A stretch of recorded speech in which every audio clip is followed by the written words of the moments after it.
हाँ जी, अस्सलाम वालेकुम। की हाल है मेरे सब दोस्तों का।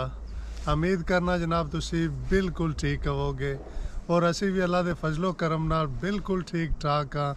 और अज एक और नवा वीडियो लैके जनाब तुहाडी खिदमत विच हाज़र होए।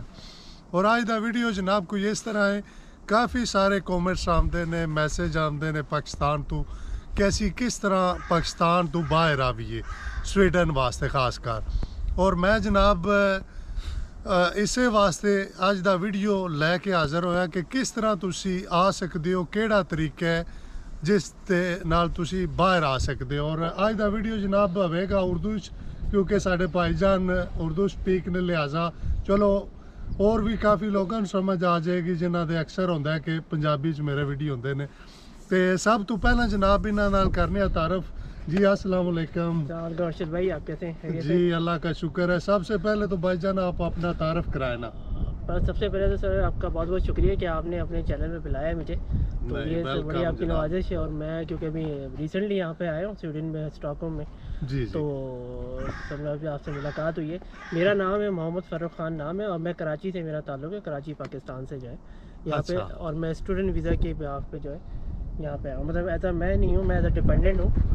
ठीक है। मेरी मिसेस जो है वो स्टूडेंट वीज़ा पे है और मैं उनका स्पाउस के तौर पर। हाँ, स्पाउस वीज़ा पे आप और बच्चे भी साथ में आए? जी हाँ, हम 5 फैमिली मेम्बर्स हैं। 3 मेरे माशाल्लाह से बच्चे हैं और 2 हम हस्बैंड एंड वाइफ। तो हम दोनों जो हैं स्पाउस वीज़ा पे आए, मैं जो उस पे हूँ। अच्छा, और इनको अभी मेरे ख्याल में 15 से 18 दिन हुए तकरीबन। और ये बिल्कुल नए आए हैं, इसलिए मैंने ये वीडियो बना रहा हूँ क्योंकि पहले भी भाई विकास का इंटरव्यू लिया था और भी 1-2 बंदे का, क्योंकि चेंजिंग होती रहती है। और इसलिए मुझे लगा कि ये भाईजान नए आए हैं और इन्होंने मुझे कॉमर्स किया और मुझे यही था कि ये पता नहीं इधर स्टॉकहोम में या माल्मो है, क्योंकि स्वीडन छोटा नहीं है, काफ़ी बड़ा है। और ये स्टॉकहोम सिटी थे और इन्होंने कहा कि जनाब हमने मुलाकात करनी है और हम जनाब हमने कहा जी वेलकम, क्यों नहीं।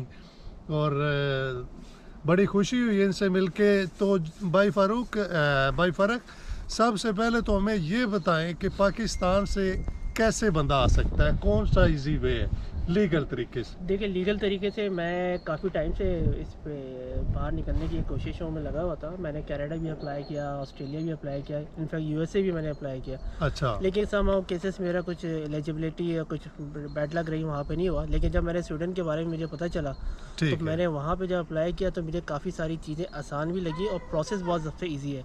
अच्छा। मतलब स्टूडेंट वीज़ा के ऊपर बहुत ईजी प्रोसेस है। अगर आप किसी जगह यहाँ पाकिस्तान से अगर या किसी दुनिया से कहीं से आप आना चाह रहे हैं यहाँ पे वर्ल्ड से, तो ये बहुत आसान वे है जो आप स्टूडेंट वीज़ा के ऊपर आएँ। बिल्कुल। तो मैंने सिंपली समझे कि इन्फॉर्मेशन कुछ आपकी भाइयों जिस तरह आपकी इन्फॉर्मेशन यूट्यूब पे चलती है आती है, इस तरह और भी लोग हैं, इन्फॉर्मेशन वहाँ से निकाली। फिर थ्रू मैंने और लोगों से भी मालूमात की, वहाँ पे जो कुछ एजेंट से। काफ़ी सारे लोगों का परसेप्टिव ये होता है कि भाई एजेंट जो है काफ़ी गलत पैसे भी लेते हैं, एक्स्ट्रा वो चार्ज कर जाते हैं। ऐसा नहीं है, डिपेंड करता है कि आप किसके साथ कांटेक्ट में कौन लोग हैं, अच्छे लोग हैं। मैंने जिनके साथ ज्वाइन किया वो बहुत अच्छे कंसल्टेंट थे, उन्होंने काफ़ी अच्छे तरीके से गाइड किया और बहुत इकोनॉमिकल फ़ीस थी उनकी। ठीक है। और हर चीज़ उन्होंने जो है मेरे थ्रू करवाई, यानी कि उन्होंने कुछ ऐसा नहीं है कि कुछ पे किया हो या खुद से किया हो या कुछ नहीं है, सब कुछ मैंने डायरेक्टली पे की हर चीज़। ठीक है, ये चीज़ है।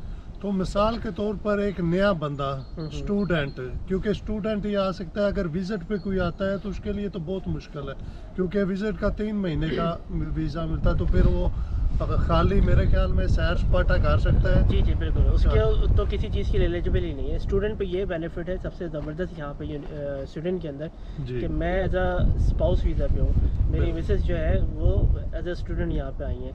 ठीक है। वो अपनी स्टडीज़ को देख रही है, मैं स्पाउस, और मैं जो है यहाँ पे सबसे बेनिफिट जो है वो 24 आवर, मतलब आप जो जॉब के लिए, यानी कि उसके लिए आपके पास कोई रिस्ट्रिक्शंस नहीं है कि आपने क्या है कि 20 घंटे जॉब करनी है, कुछ करना है, ऐसा कुछ नहीं है। बिल्कुल। आप ओपन है, आप जो है यहाँ पे एंटर हो गए। मुझे 1 ईयर का वीज़ा भी मिला है, ठीक है। यहाँ पे मिलता है रेजिडेंस परमिट कार्ड 1 ईयर का। वो फिर आपका जितना साल का, जैसे मेरा 1 ईयर का इनका जो है कोर्स है, तो 1 साल के बाद वो एक्सटेंड हो जाएगा। मतलब मैं अभी नेक्स्ट सेमेस्टर में उसको एक्सटेंड करा दूंगा 1 ईयर के लिए। बिल्कुल। तो वो 2 ईयर के लिए हो जाएगा। तो उसी के साथ साथ आप जब यहाँ पे काम करते हैं चीज़ें, फिर टाइम टू टाइम जो है अपने वीज़े को भी कन्वर्ट कर सकते हो वर्क वीज़े पे। जी। और एक और बात भाईजान याद आई मुझे, कुछ लोग जो है वो उनका 6 महीने का वीज़ा होता है और आपका 13 महीने का था। जी हाँ, 13 मंथ्स का। ये 13 मंथ्स का, इसमें दो चीज़ें, आप किसी भी डिग्री प्रोग्राम में अगर आते हैं स्टूडेंट वीज़ा में, याद रखें कि एक तो आपका डिपेंड है बेसिकली, अगर आप जिस पर्पज़ के लिए आ रहे हैं, पढ़ने के लिए आ रहे हैं तो बहुत अच्छी बात है कि पढ़ाई अपनी, सबसे पहले तो अपनी पढ़ाई पे कंसंट्रेट करें। सेकंड ये कि अगर आप यहाँ पे कोई सेटलमेंट इस तरह का आपका पॉइंट ऑफ व्यू है तो आप स्टूडेंट वीज़ा के थ्रू आप यहाँ पे आएँ, आपको 13 मंथ्स का कोर्स देते हैं। अगर आप मास्टर्स प्रोग्राम में आ रहे हैं, MBA या जो भी मास्टर्स प्रोग्राम अगर आप कर रहे हैं तो उसको 13 मंथ्स का आपको टाइम मिलता है। 13 मंथ्स के अंदर आपको यहाँ से रेजिडेंस परमिट कार्ड मिलता है और परस्यू नंबर इशू हो जाता है। हाँ जी, जिसको हम ना पंजाबी में पक्का नंबर कहते हैं। और अगर आप 6 महीने के वीज़े पे आते हैं, हाँ जी बताएं। बिल्कुल बिल्कुल, हाँ जी। 6 महीने वाले पे कोशिश ये करेंगे ना आए। 6 महीने में आपको मिलता है कोऑर्डिनेशन नंबर। कोऑर्डिनेशन नंबर में ये आप होता है कि आप बहुत सारी चीज़ों से पाबंद हो जाते हैं। वो चीज़, जॉब आपको आसानी से नहीं मिलती, आप काम थोड़ा आसानी से नहीं कर पाते चीज़ें, क्योंकि यहाँ पे वो कोऑर्डिनेशन नंबर की वजह से। और 6 महीने का टाइम इतना कम होता है कि 6 महीने में आपको पता ही नहीं चलता, सेट होते होते आपका जो है 6 मंथ का जो है आपको वीज़ा ही कंप्लीट हो जाता है। जी। तो ज़्यादा अच्छा ये है कि आप कोशिश करें कि आप उसको 2 ईयर्स या 1 ईयर के प्रोग्राम में आए।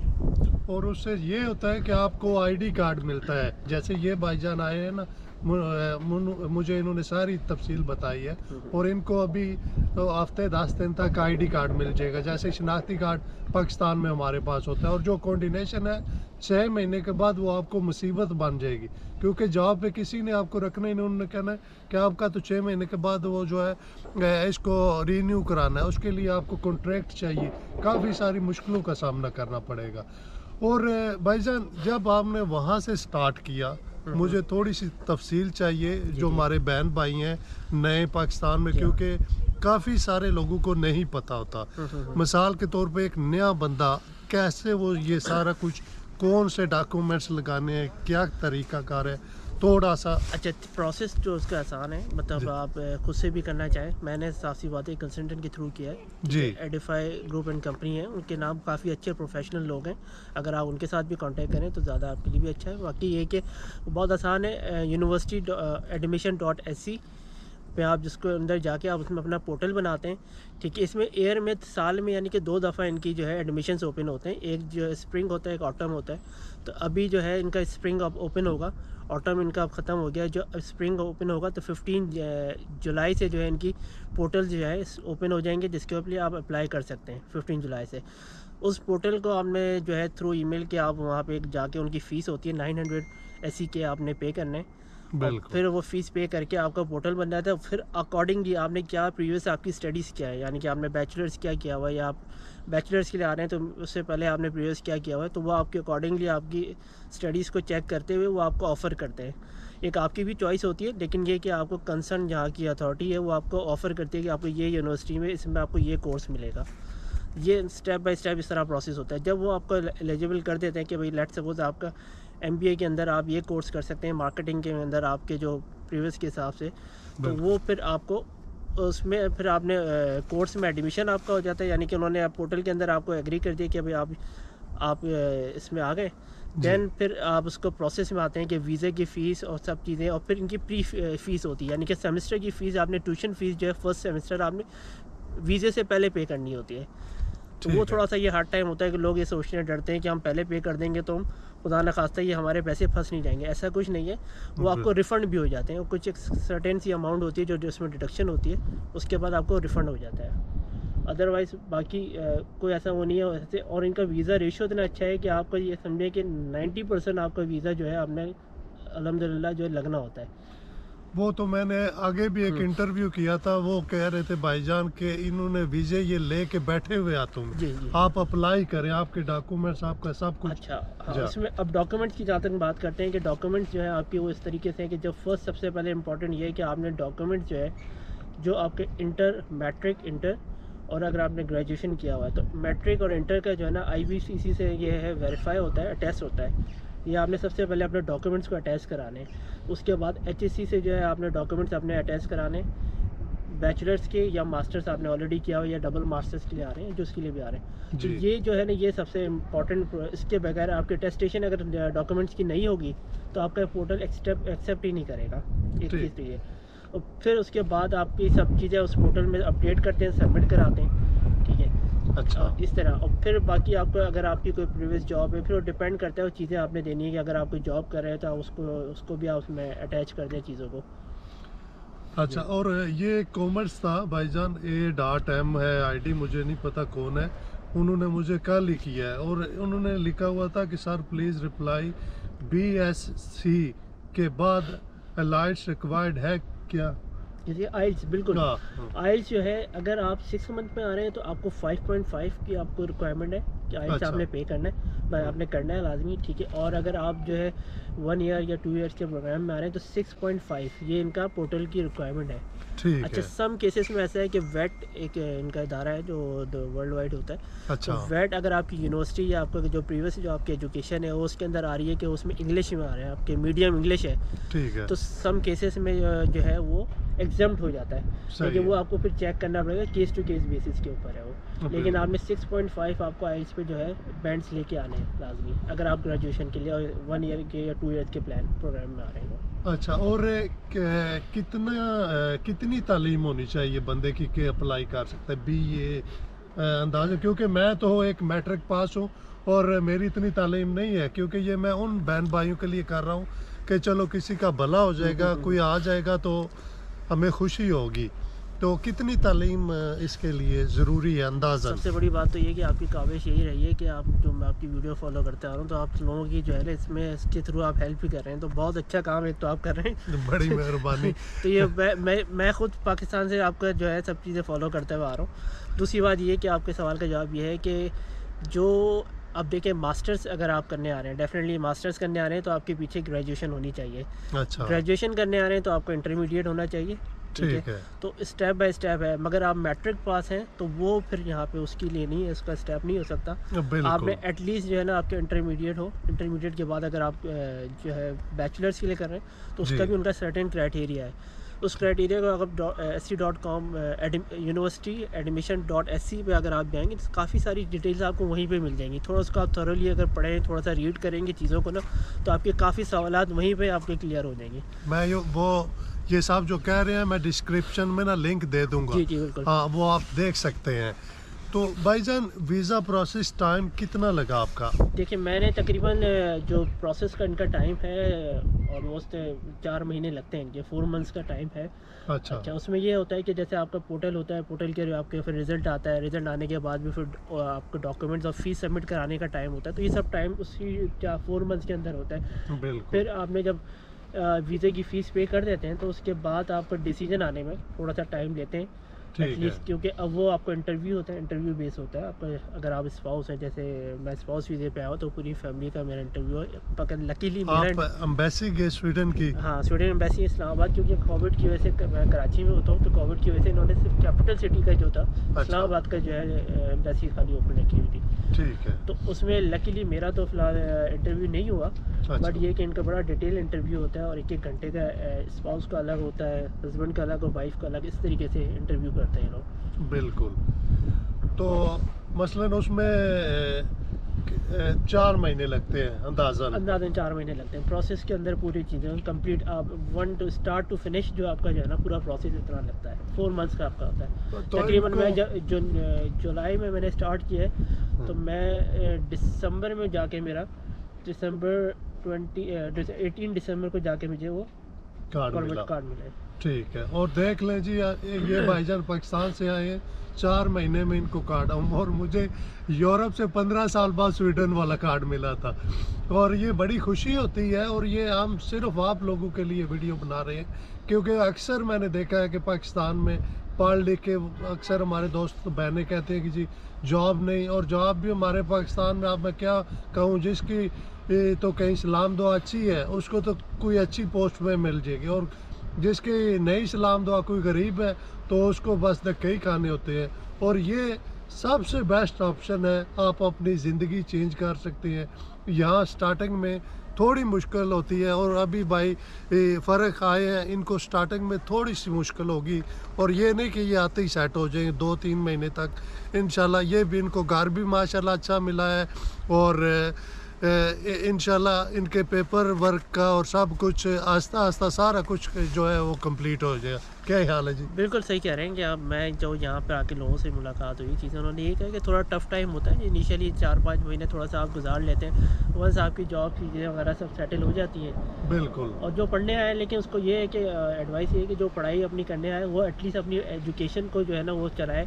जैसे जी। 1 साल का कोर्स है या 2 साल का है तो उसको अपने, क्योंकि इसमें बड़ा इंपॉर्टेंट होता है कि आपका 30 क्रेडिट यानी कि 6 मंथ का जो आपका जो फर्स्ट सेमेस्टर है बिल्कुल। वो अपना फोकस करे जो भी स्टूडेंट आ रहे हैं यहाँ पे। ठीक है। तो स्टूडेंट वो उसके बाद अपनी, अगर उसने कोई जॉब के लिए उससे आगे पीछे सर्च करना है तो उसके बाद थोड़ा बैकअप लेके आए अपने हिसाब से, वहाँ पे आए कि 6 महीने या 5 महीने का बैकअप उसका होना चाहिए जी। फाइनेंशियली तौर पे अपने आप को स्टेबल रखने के लिए। अच्छा, और अगर मिसाल के तौर पे आपने तो किसी की पाकिस्तान हेल्पलाइन कंसल्टेंट वो क्या कहते हैं जी उसको, उसकी अगर कोई आदमी अपने थ्रू करना चाहता है उसके पास कितना बैंक बैलेंस होना चाहिए, क्या चीज़ें रिक्वायर्ड? क्योंकि गरीब बंदों के पास तो मेरे ख्याल में 20-25 लाख तो बैंक में होना चाहिए। देखिए इतना। एक एलिजिबिलिटी जैसे मैं सिंगल पर्सन के लिए आपकी 25 लाख रुपीज़ जो है ना आपके अकाउंट में होने चाहिए, और वो जब तक होना चाहिए यानी कि जब आपका वो स्टेटमेंट मांगते हैं तकरीबन ये 2 से ढाई महीने का टाइम होता है ठीक जिसमें है। आपके स्टेटमेंट अकाउंट ये अमाउंट आपके अकाउंट में रहना चाहिए, बिल्कुल। मतलब आपने इसको निकालना भी नहीं है जो उनका प्रोसेस है। अच्छा अच्छा। तो ये सिंगल पर्सन के, अब जैसे अगर 5 फैमिली मेम्बर्स हैं उस हिसाब से जो ये ज़रा चेंज हो जाता है। जैसे मैं 5 फैमिली है तो 45 लाख रुपीज़ जो है उनको शो करना होता है कि अभी आपने इतने अमाउंट को शो करके आप आए। हाँ बिल्कुल, ये तो ये थोड़ा मुश्किल है मेरे जी। ख्याल में। हाँ ये थोड़ा सा टफ है हाँ जी। लेकिन ये चीज़ें मैनेज हो जाती है मेरे घर। जी जी, वो तो चलो पाकिस्तान में हाँ। ज़ाहिर है थोड़ा सा इस प्रोसेस से मुश्किल से गुजर के कल को अब आपके बच्चे हैं, आप हैं, फैमिली के साथ आए हैं और इंशाल्लाह आपकी लाइफ देखना चेंज। यही वीज़े अगर आपको लेने पड़ते खाली आपको, मेरे ख्याल में यूरोप का तो मेरे ख्याल में 35-40 लाख भी देते तो नहीं मिलना था। ऐसे ही है बिल्कुल हाँ ऐसे जी। ही। और अभी तो अल्लाह ने आपका सबब बनाया, स्टडी के ज़रिए आए हैं। और यहाँ के कैसा लगा आपको? चलो 15-20 दिन हुए हैं, कैसा पाकिस्तान और स्वीडन में? नहीं पाकिस्तान में कि वो तो हमारा अपना मुल्क है, हाँ हम उसकी जी। बुराई नहीं कर सकते जी। क्योंकि वो तो हम बिल्कुल नहीं, यहाँ वो आके- बात नहीं कर यहाँ रहा, आके तो- मौसम की, हाँ, रहने की। रहने की हाँ जी। बिल्कुल बहुत सारा बहुत डिफरेंस है। हाँ जी, तो मैं तो क्योंकि जिस दिन से आया हूँ मैं खाली यहाँ पे जो ऐसे ये स्नोफॉल और बर्फ़ यही देख रहा हूँ और बिल्कुल। बहुत अच्छा एक फील हो रहा है। जैसे होता है कि आप किसी ऐसी जगह पे आए, कोई हर चीज़ एक फ्रेश है, चीज़ें बड़ा अच्छा, एक फीलिंग भी बड़ी अच्छी आ रही है। जी जी तो बहुत बिल्कुल। अच्छा है हर चीज़ और लोग बहुत अच्छे हैं, सब कोऑपरेटिव हैं। आपसे मुलाकात हुई और भी यहाँ पाकिस्तानी भाई जितने भी हैं जिन से मुलाकात हो रही है तो बड़े कोऑपरेटिव लोग हैं, सब लोग बड़े कोऑपरेट करते हैं। कहते हैं ये कि भाई यहाँ पर टाइम नहीं होता लोगों के पास, लेकिन मुझे अभी तक ऐसा नहीं मिला। अभी तक जो भाई मिले बड़े अच्छे मिले। हम भाईजान यूरोप से आए हैं और जो स्वीडन में रह रहे हैं वो थोड़े से उनकी लाइफ नहीं, सारे के बारे नहीं कह रहा क्योंकि इनकी लाइफ बिजी है, बच्चे हैं, फैमिली है, हर कोई जो है अपने काम में मशगूल है क्योंकि दो कई बंदे ड्यूटी कर रहे हैं, कहीं हाँ बिल्कुल ऐसा ही है, सफर- मगर ये कि हेल्प करने के उसमें जो है ना आगे जी। आगे है ऐसे जो मैंने अभी तक इन 15 दिनों में देखा है। अल्लाह करे आगे भी ऐसे ही सब ऐसे ही हैं माशाल्लाह, सब खैर खैरियत से रहे। और ये मुल्क जो है ना ये पढ़े लिखे बंदों के लिए है, यकीन माने। हम लोग तो फिर कहते हैं ना हमें काम नहीं मिलता, मैं कहूँ मुझे काम नहीं मिलता, जाहिर है मैं मेरी इंग्लिश इतनी आई नहीं है, स्वीडिश नहीं आती, तो मैं तो यही कहूँगा कि मुझे काम नहीं मिलता। आप यहाँ पे एक बंदा देखे जिसको स्वीडिश और इंग्लिश आती है, देखे वो कितने काम कर रहा है, दो कर रहा है काम, उसके पास टाइम नहीं होगा। ये हमारा कसूर है, अब हमें कुछ आता नहीं तो हम कह देते हैं जी काम नहीं मिला, ये नहीं हुआ, वो नहीं हुआ। और स्टार्टिंग में सारा कुछ करना पड़ता है, मुश्किलें भी झेलनी पड़ती हैं। मैं खुद भाईजान आया था 2015 में, यकीन माने मैं वापस चला गया था। मैंने देखी अभी यहाँ पे जैसे बर्फ़, ठंड और हाथ कांप रहे हैं, तो मैंने कहा मैं कहाँ के पास गया और मैं ग्रीस वापस भाग गया था। और बहरहाल मैंने सोचा वहाँ जाके कि मैंने गलती की और फिर दोबारा आया हूँ। और काश मैं तब 2015 में रहता यहाँ और अभी मेरे पास पासपोर्ट होना था यहाँ का। बहरहाल कोई नहीं, अल्लाह के काम हाँ, बेहतरी होती है। बिल्कुल सही बात है। हाँ जी। और ठंड जनाब बहुत ज़्यादा है भाई फ़र्क, आपका बहुत शुक्रिया। जी जी और जो आपने हमें कीमती टाइम दिया। और मैं ये लेटेस्ट आए हैं अभी पाकिस्तान से, और मुझे और भाईजान एक बात मैं भूल गया कि दाखिले जो है वो क्या कहते हैं 15 जनवरी तक थे, अब कब स्टार्ट होंगे? अब जो है ये 15 जुलाई से जो है ना स्टार्ट होगा इनका दोबारा जो पोर्टल ओपन होता है जी। कोई साल में जो है 2 दफ़ा होता है, ऑटम और स्प्रिंग का। अब स्प्रिंग का जो स्टार्ट होगा, ऑटम में ये कि ऑप्शन ज़्यादा होता है, यूनिवर्सिटी ज़्यादा ऑप्शन तो काफ़ी सारी यूनिवर्सिटी होती है, लेकिन जी। स्प्रिंग के अंदर ये होता है कि लिमिटेड होती है। जैसे मैं भी जब आया हूँ स्प्रिंग में आया हूँ ठीक तो है, उसमें थोड़े लिमिटेड यूनिवर्सिटीज़ ओपन थी, इन्होंने हर कोई अपनी पोर्टल ओपन नहीं करता, बिल्कुल। लेकिन थोड़ा लिमिटेड होता है। अच्छा, इसका मतलब आप 15 जुलाई को है वो शुरू होगा जी हाँ, दोबारा? 15 जुलाई को जो है उनका पोर्टल स्टार्ट। उससे पहले अपने डॉक्यूमेंट्स को वेरीफाई करा लें, अटैच करा लें अपना। अगर आइल्स दे रहे हैं आप उसमें आइल्स के अंदर प्रिपरेशन कर लें, तो ये सब चीज़ें जो अब ये काफ़ी टाइम है। बिल्कुल। बिल्कुल, और डॉक्यूमेंट्स यही ना अपने सारे, वो थोड़ा सा बता दें तफसील से, क्योंकि कई लोगों के सवाल होंगे कि कौन कौन से डॉक्यूमेंट्स, या ये थोड़ा सा। डॉक्यूमेंट्स में वही सीधे से हैं, क्या कहते हैं, आपकी जो एजुकेशनल डॉक्यूमेंट्स है वही मैंने आपको बताया कि IBCC से जो आपने मैट्रिक और इंटर किया वहाँ से अटैच कराना है। सेकंड ये कि आपका HEC से आपने अपनी बैचलर्स की अटैस्टेशन करानी है। अच्छा। आपका पासपोर्ट होना चाहिए, वैलिड पासपोर्ट होना चाहिए। दूसरा, अगर आप जॉब एक्सपीरियंस लेटर है, सब चीज़ें हैं अगर आपकी हैं तो वो भी अपने अलाइन करके रखने हैं। अगर आप मैरिड हैं तो अपने जो है मैरिज सर्टिफिकेट जो है वो इंग्लिश में ट्रांसलेट करवा दें। बच्चों के बर्थ सर्टिफिकेट अगर स्पाउस वीज़ा इसके साथ आ रहे हैं तो वो सब चीज़ें आप ट्रांसलेट करवा के रख लें। अच्छा, वो सारी अच्छा। इसके ज़रूरत है जो आपने सब चीज़ें उसके साथ सबमिट करानी होगी। बिल्कुल। तो ये चीज़ें कोई इतना ऐसा कुछ वो नहीं है कि आप बहुत ही आउट ऑफ वे करके करें, क्योंकि वो नॉर्मल चीज़ें बस ये आपको अब तो सब नादरा पे सब इंग्लिश ट्रांसलेशन के साथ मिल जाता है। हाँ बिल्कुल बिल्कुल। चलो ये बहुत अच्छा होगा, क्योंकि काफ़ी सवाल होते हैं, क्योंकि मैं स्टडी पे नहीं आया, आपको तो आए हैं, चलो काफ़ी लोगों की इस तरह हेल्प हो जाती है। तो लो जी, ये तरीका है पाकिस्तान से लीगल आने का, और आके बंदा अपनी वाकई ज़िंदगी लाइफ चेंज कर सकता है। और यहाँ पे बहुत अच्छे स्कूल हैं, और उर्दू भी पढ़ाते हैं, वीक में एक दिन होता है जो टीचर उर्दू का भी होता है। अगर आपने जो सीखना है, जो भी लैंग्वेज आपने सीखनी है वो सिखाते हैं, और वो भी फ्री होता है सब कुछ, ये नहीं कि आपने कोई पे करना है। और यहाँ पे इंग्लिश और स्वीडिश तो दो तो ज़ुबानें बगैर कहीं जाने के आ जाती हैं बंदे, क्योंकि यहाँ की इनकी अपनी ज़ुबान जो है वो स्वीडिश है, और दूसरी इंग्लिश, दो ज़ुबानें यहाँ पे बोली जाती है। तो वीडियो काफ़ी लंबा हो जाएगा इंशाल्लाह। जो भी बात हुई मेरे नज़र में, जो भी हुई इंशाल्लाह मैं आप तक पहुंचाता रहूँगा। और बहुत शुक्रिया भाईजान आपका। जी आपको भी बहुत बहुत शुक्रिया। हाँ, तो इंशाल्लाह फिर बहुत जल्द नया वीडियो लेके हाज़िर हूँगा। दुआओं में याद रखना। रब सोने दे वाले।